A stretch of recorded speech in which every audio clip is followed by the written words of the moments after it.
Viewers, परीक्षा time में आप सभी का स्वागत है।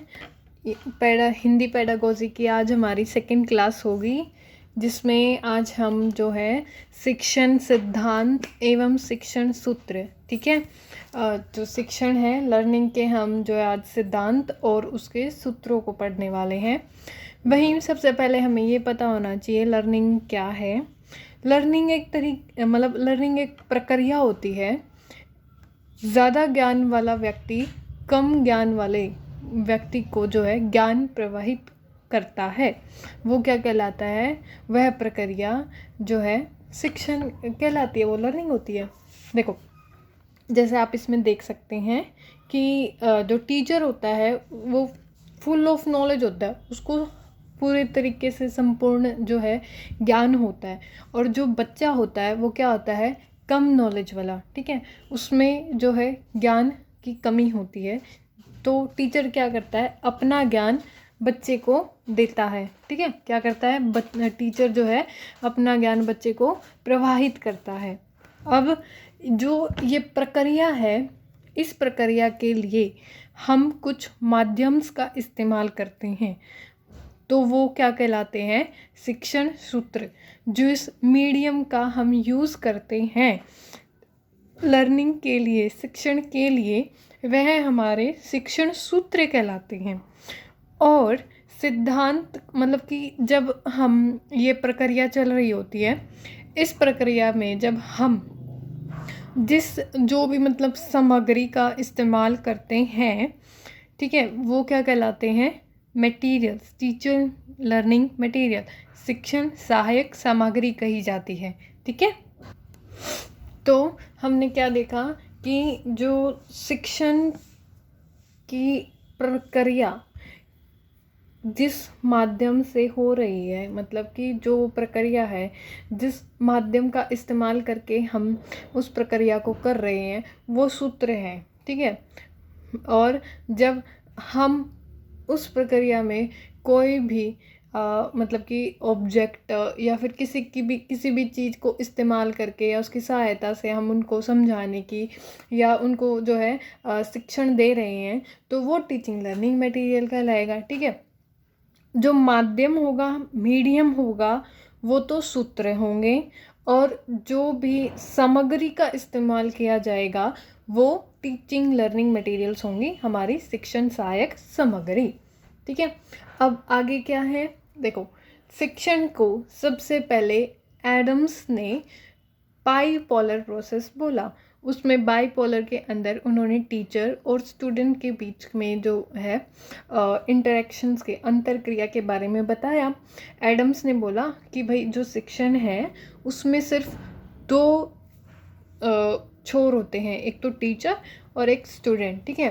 टीचर स्टूडेंट से, स्टूडेंट टीचर से आपस में जो है एक अंतरक्रिया करके जो है शिक्षण को कंप्लीट करते हैं, शिक्षण को पूरा करते हैं। फिर उसके बाद जो है जॉन डेवी आते हैं। जॉन डेवी ने बोला कि जो शिक्षण है वो त्रिआयामी है, ना कि द्विपोलर है, ठीक है। टू पोलर, बाईपोलर उन्होंने जो है एडम्स द्वारा जो दिया था उसको मना करके जॉन डेवी बोले कि नहीं, ये दो पोलर नहीं होता, इसमें एक और चीज़ होती है। और उस चीज़ को उन्होंने क्या बोला, सब्जेक्ट मैटर, विषय वस्तु। उन्होंने बोला स्टूडेंट होंगे, छात्र होंगे, शिक्षक होगा, और क्या होगा, सब्जेक्ट मैटर होगा, विषय वस्तु होगी। अब स्टूडेंट और टीचर आपस में इंटरेक्शन कर रहे हैं, अब वो इंटरेक्शन किसी चीज़ के ऊपर ही कर रहे होंगे, वो कुछ जो उनके बीच की जो अंतरक्रिया होगी वो किसी विषय के ऊपर तो होगी ना। तो सब्जेक्ट है, विषय वस्तु है, तभी उनके बीच का जो है जो कनेक्शन मतलब आपस में एक जो है वह अच्छी सी साइकिल बना पाते हैं। तो उन्होंने बोला कि शिक्षण के अंदर त्रिआयामी होते हैं। किसने बोला, जॉन डेवी ने। छात्र है, शिक्षक है, और फिर हमारी विषय वस्तु है, ठीक है, जिसको हम सब्जेक्ट मैटर, कंटेंट, एनवायरनमेंट, वातावरण, ठीक है, ये आएंगे। फिर हमारे आते हैं भाषा शिक्षण के सिद्धांत, ठीक है, जिसको इंग्लिश में हम प्रिंसिपल्स बोलते हैं, और हमने अपनी इंग्लिश पेडागोजी के अंदर भी ये सारी चीज़ें देखी हैं। वहीं अब हम उनको जो है हिंदी में कर रहे हैं। तो सबसे पहले जो हमारा भाषा शिक्षण के अंदर जो सिद्धांत आता है वह है क्रियाशीलता का सिद्धांत। देखो, हमारे जो NCF है उसमें भी जो है लर्निंग बाय डूइंग के बारे में दिया गया हुआ है। लर्निंग बाय डूइंग क्या है? करके सीखना। कर उस काम को कौन करेगा? छात्र, ठीक है। छात्र जब किसी कार्य को खुद करके सीखते हैं वह क्या कहलाता है? लर्निंग बाय डूइंग, क्रियाशीलता। और ये सबसे ज़्यादा एक्टिव, सक्रिय शिक्षण माना जाता है, लर्निंग मानी जाती है, क्योंकि इसमें जो बच्चे का अधिगम होता है वो बहुत ही हाई लेवल का होता है, ठीक है। तो क्रियाशीलता का सिद्धांत, लर्निंग बाय डूइंग। अब इन्होंने इसमें स्टेप्स होते हैं, 3 स्टेप्स में इसको कर रखा है कि भाई ये 3 स्टेप्स जो है एक सीक्वेंस में चलते हैं। सबसे पहले क्या होता है? अवलोकन करना। अवलोकन करेगा मतलब कि जो भी बच्चा है उसके सामने कोई हम चीज़ रख देते हैं जो कि उसके लिए नहीं है, तो वो पहले क्या करेगा? उसको ऑब्जर्व करेगा, उसको देखेगा, उसका जो है पूरा वो मतलब कि अवलोकन करेगा उसको पूरा जो है स्कैन करेगा कि क्या चीज़ है ये, अपने दिमाग में उसको लेके जो है चीज़ों को दोहराएगा, ये सोचेगा, और अपनी जो इमेजिनेशन का भी इस्तेमाल करेगा, ऑब्जर्व करेगा, ठीक है, ओवरऑल उसको। फिर सेकंड, प्रॉब्लम सॉल्विंग। अब उसके सामने ये है कि भाई ये है क्या, तो उस समस्या का वो समाधान करेगा। देन थर्ड क्या आएगा? आलोचनात्मक चिंतन। फिर वो क्रिटिकल थिंकिंग करेगा, उसकी ऑब्जर्व कर रहा है। देन प्रॉब्लम सॉल्विंग कर रहा है, मतलब समस्या का समाधान कर रहा है। और फिर आलोचनात्मक चिंतन करेगा, उसकी क्रिटिकल थिंकिंग करेगा। समझिए, क्रियाशीलता का सिद्धांत, लर्निंग बाय डूइंग, ठीक है। देन सेकंड सिद्धांत हमारा आता है दूसरा, रुचि का, इंटरेस्ट का, कि जो टीचर है वो पढ़ाते समय बच्चों को एग्जाम्पल देकर समझाए, या फिर उनकी जो लाइफ से रिलेटेड ही उनको जो है उदाहरण दिए जाएं, या फिर ऐसे किस्से कहानियाँ सुनाकर उनको जो है उनके कॉन्सेप्ट्स क्लियर करे जाएंगे, तो वो बहुत ही ज़्यादा अच्छे से और उस चीज़ को जो है लंबे समय तक जो है ध्यान में रखते हैं, ठीक है। फिर हमारा थर्ड सिद्धांत आता है अभिप्रेरणा का सिद्धांत। अभिप्रेरणा को क्या बोलते हैं? मोटिवेशन, ठीक है। यदि हम बच्चों को अभिप्रेरित कर पाएंगे तो बच्चा दिशा निर्देशित बनेगा। मतलब कि इन्होंने बोला कि जो टीचर है वो बच्चों को मोटिवेट करे। यदि वो बच्चों को मोटिवेट कर पा रहे हैं तो उनको जो है अपनी डायरेक्शन, जो दिशा है, उसका पता लग जाएगा कि भाई उनको क्या करना है, क्या नहीं करना है। मतलब ये बोला भी गया है कि भाई एक टीचर को अपने स्टूडेंट्स को टाइम टू टाइम जो है समय समय पर उनको अभिप्रेरित करते रहना चाहिए, ताकि उनका जो अधिगम है, लर्निंग प्रोसेस है, अधिगम प्रक्रिया है, वह अच्छे से और स्मूथली चलती रहे, ठीक है। नेक्स्ट सिद्धांत है हमारा जीवन से जोड़ने का सिद्धांत। जीवन से जोड़ने का मतलब कि जो हम कंटेंट, जो टीचर है जो कंटेंट पढ़ा रहा है बच्चों को, वह उस शिक्षक के द्वारा, मतलब वो शिक्षक जो है छात्र की जो बाहरी लाइफ है, मतलब कि जो स्कूल से बाहर का जो वातावरण, जिस वातावरण में रहता है, उस वातावरण से जोड़कर उनको पढ़ाएंगे तो वो जो है उस चीज़ को ज़्यादा अच्छे से पढ़ेगा और अच्छे से याद रखेगा, ठीक है। बच्चों की लाइफ से कनेक्ट करके पढ़ाना चाहिए और रियल लाइफ एग्जाम्पल्स देने चाहिए। और ये NCF 2005 में भी रिकमेंड किया गया था कि भाई आप जो पढ़ा रहे हैं वो बच्चों के जीवन से जोड़कर ही पढ़ाएं। ठीक है। फिर अगला सिद्धांत है हमारा व्यक्तिगत विभिन्नता का सिद्धांत। अब व्यक्तिगत विभिन्नता, हर जैसा कि हम जानते हैं कि हर एक व्यक्ति अलग है, उसका व्यक्तित्व अलग है, हर एक बच्चे का जो है अपना पेस लेवल अलग होता है। तो एक टीचर को अपनी क्लास मतलब अपनी कक्षा के सभी जो है मतलब कि सभी छात्रों की व्यक्तित्व विभिन्नता को देखते हुए पढ़ाना चाहिए। इस तरीके से पढ़ाएं कि भाई वो हर एक को मोटिवेट कर सकें, बच्चों की जो अलग मतलब कि उनकी जो क्षमता है उनको डेवलप कर सके, उनके इंटरेस्ट को देखते हुए उनकी आवश्यकता के अनुसार ही उनको जो है शिक्षण करवाया जाए, अधिगम करवाया जाए। ठीक है। व्यक्तिगत विभिन्नता का सिद्धांत में क्या है, बच्चों की आवश्यकता, क्षमता, रुचि के अनुसार काम करा सके। अब एक कक्षा के अंदर बहुत ही बुद्धिमान बच्चा भी होगा, ठीक है, एक जो है हमारे नॉर्मल बच्चे भी होंगे और थोड़े से कमज़ोर बच्चे भी होंगे। अब वो टीचर जो है ना तो इस लेवल का करवा सकता है, ऐसे स्तर का कराएगा कि भाई जो इंटेलिजेंट बच्चा है, जो बुद्धिमान बच्चा है, उसके लिए वो अच्छा हो, लेकिन यदि उसको देख के पढ़ा रहे हैं तो जो मीडियम है वो भी बेचारा थोड़ा बहुत कर लेगा, लेकिन जो हमारा वीक स्टूडेंट्स होते हैं, जो थोड़े कमज़ोर होते हैं, उनके लिए वो मुसीबत हो जाती है, क्योंकि फिर वो उनको कुछ भी नहीं समझ में आएगा। तो टीचर को क्या करना चाहिए, हर एक की व्यक्तिगत विभिन्नता को देखते ही अपनी कक्षा को में जो है पढ़ाना चाहिए इस तरीके से। फिर हमारा आता है स्वाभाविकता का सिद्धांत। ठीक है। स्वाभाविकता मतलब बच्चे को नेचुरल वे में सिखा पाओ, इस तरीके से भाषा कौशल मतलब कि बच्चों को जो है नेचुरल वे में सिखाना चाहिए। अब हम यहाँ पे जो है हिंदी पेडागोजी की बात कर रहे हैं, तो हर एक लैंग्वेज को सीखने की जो है अपनी एक ही मतलब हर एक भाषा को जो है एक ही क्रम में सीखा जा सकता है। सबसे पहले वो क्या सीखेगा, सुनना, फिर वो रीडिंग करेगा, फिर वो क्या करेगा, लिसन स्पीकिंग। सबसे पहले वो सुनना सीखेगा, उस भाषा को सुनेगा, फिर वो उसको बोल कर देखेगा, फिर वो उसको पढ़ कर देखेगा और फिर वो उसको लिख कर देखता है। ऐसे ही हर भाषा को इसी ही क्रम में हम हर भाषा को जो है सीख सकते हैं, और ये हमारे जो है भाषा के कौशल भी कहलाते हैं।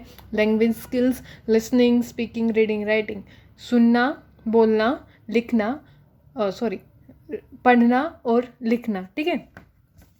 तो उनको जो है स्वाभाविक रूप से नेचुरल, ठीक है, जो उनका वातावरणिक है, जो उनका स्वभाव है, उस ही तरीके से उनको जो है सिखाया जाए, पढ़ाया जाए।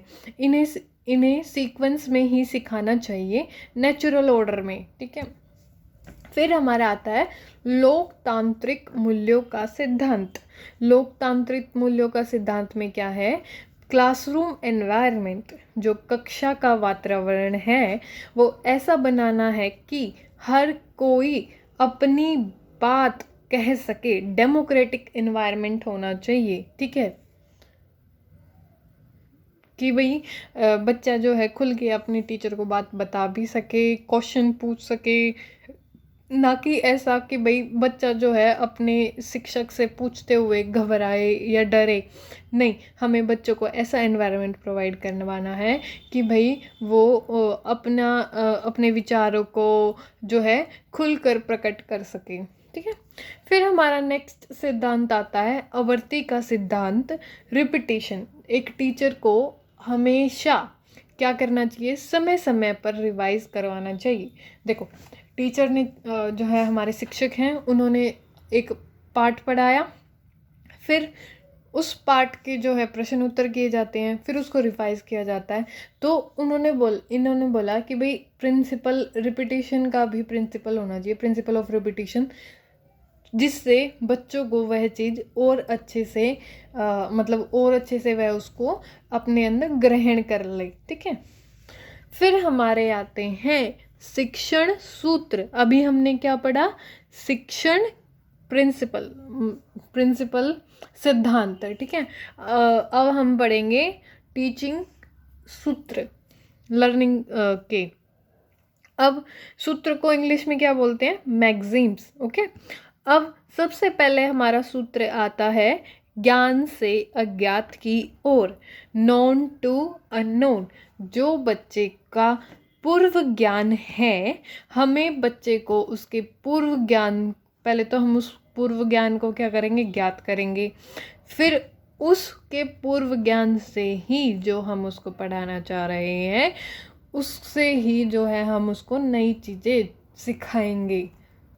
मतलब एक शिक्षक बच्चे को उसके जो मतलब जिस मतलब जिस ज्ञान, जो जितना ज्ञान उसको पता है, उस ज्ञान से ही उसको अज्ञात की तरफ, जो उसको नहीं पता, वो लेके जाएंगे। कभी कभी ऐसा होता है कि भाई जो बच्चा होता है ना, उसके दिमाग में जैसे कोई भी विषय हो गया, उसको लेकर उसके मतलब जो पर्सपेक्टिव है, जो उसका पूर्व ज्ञान है, वो गलत भी हो सकता है। हमें ये ज़रूरी नहीं है कि भाई हर चीज़ के अकॉर्डिंग, मतलब कि हर चीज़ के लिए उसका ज्ञान जो है सही होगा। क्योंकि हमारे जो हमारा वातावरण होता है, मतलब स्कूल से बाहर का जो एनवायरनमेंट बच्चे को मिलता है होम में, तो वहाँ पर जो है कभी कभी बच्चों को जहाँ पर मतलब मेनली ये वहाँ पर देखा जाता है, जिन बच्चों के जो माता पिता होते हैं वो मतलब शिक्षित नहीं होते, तो वो क्या करते हैं कि बच्चा भाई कोई चीज़ पूछता है तो वो उसको जो है गलत रीज़न देते हैं, मतलब कि कुछ भी अपनी तरफ से इमेजिनेट करके उनको बता देते हैं। अब बच्चा क्या करता है? उसी चीज़ को अपना क्या करेगा? कॉन्सेप्ट बना लेता है। अब उनका कॉन्सेप्ट यहाँ पर क्या हो गया? गलत हो गया। अब इस ऐसे समय में बच्चे को, मतलब एक शिक्षक को, उसका जो वो पूर्व ज्ञान था उसको भी ठीक करना है और नई नॉलेज को भी उसको देना है। तो इसीलिए ज्ञात से अज्ञात की ओर जाते हैं कि ताकि हमें ये पता लग सके कि बच्चे की जो पूर्व ज्ञान है, जो उसकी प्रीवियस नॉलेज है, वो सही है या गलत है। यदि वो सही है तो वो उसको आराम से जो है नया कॉन्सेप्ट जो भी वो पढ़ाना चाह रहा है टीचर, वो उसको करवा सकता है। लेकिन यदि उसका ज्ञान गलत हुआ और टीचर बिना उसके पूर्व ज्ञान को जाने उसको नई आगे बढ़ा रहा है, तो उसका बेस बिल्कुल भी नहीं बन पाएगा। इसीलिए हमें शिक्षण, जो हमारा मैगजीम है, ये अधिगम लर्निंग का, शिक्षण का, वो ज्ञात से अज्ञात की ओर होता है। अब आपको इसका रीज़न भी पता लग गया ना कि क्यों ज्ञात से अज्ञात की ओर होता है। जिनके बारे में बच्चों को पता है उससे जोड़कर उन्हें आगे पढ़ाना। ठीक है, क्लासेस वाइज कम्प्लेक्सिटी बढ़ती जाती है और इसमें ही हमारा वो अलग मैगजीम है, सिंपल टू कॉम्प्लेक्स, वो इसी तरीके से ही आगे बढ़ता है। ठीक है, फिर आता है हमारा मूर्त से अमूर्त, कॉन्क्रीट टू एब्स्ट्रैक्ट। मतलब एक सबसे पहले हम बच्चों को क्या करवा रहे हैं? उनका कॉन्सेप्ट क्लियर करवा रहे हैं। किस चीज़ से? एक ऑब्जेक्ट दिखाकर या फिर उनको वो चीज़ दिखाकर मूर्त तरीके से।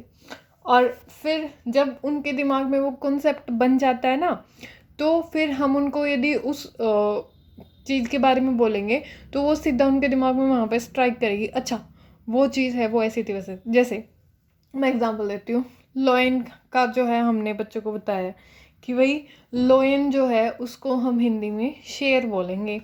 अब लोयन का बच्चे को पता है कि भाई लोयन कैसा दिखता है, टीचर ने पहले उसको दिखा दिया कि उसकी पिक्चर दिखा दी, या फिर जो हमारे नकली के लोयन आते हैं वो दिखा दिए टीचर ने अपनी क्लास में लाकर।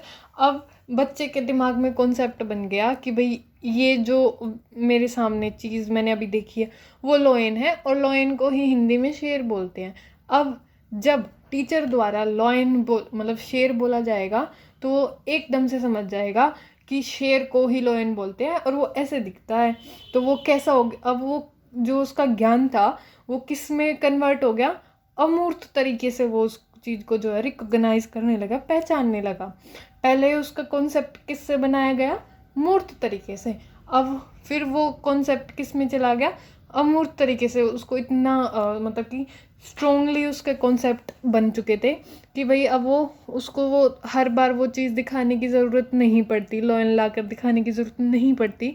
अब वो अमूर्त तरीके से उस चीज़ को जल्दी से अपने दिमाग में जो है बना देता है। अच्छा हाँ, वो चीज़ आ गई मेरे को याद। ऐसे देखा पहले दिखा कर जो है अनुभव करवाते हैं, और फिर उसमें जो ये फिर विचारों और कल्पना से वो उस चीज़ को जो है पहचान लेता है, अपना एक कॉन्सेप्ट बना लेगा दिमाग के अंदर। फिर हमारा आता है सिंपल टू कॉम्प्लेक्स, सरल से जटिल की ओर। अब इसमें क्या है, पहले शुरुआत में एक टीचर क्या करता है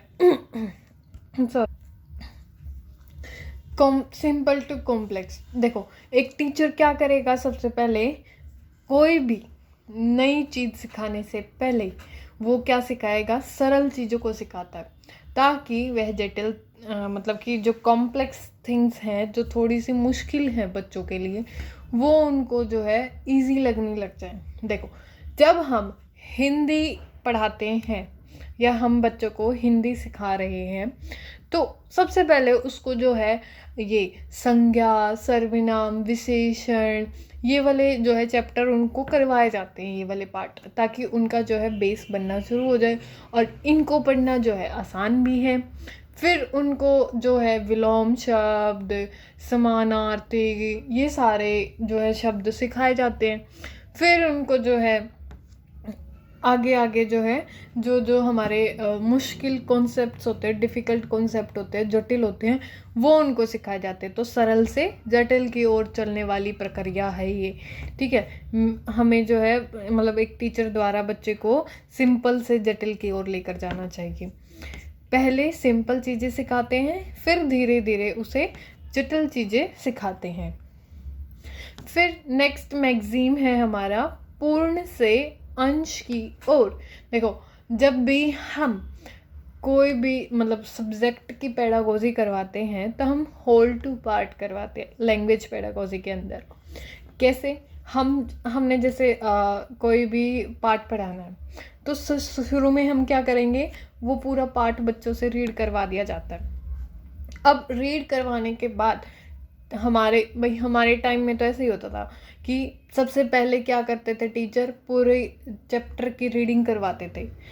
फिर उसके बाद वो हर एक पैराग्राफ रीड करवाकर उनको एक्सप्लेन करते थे।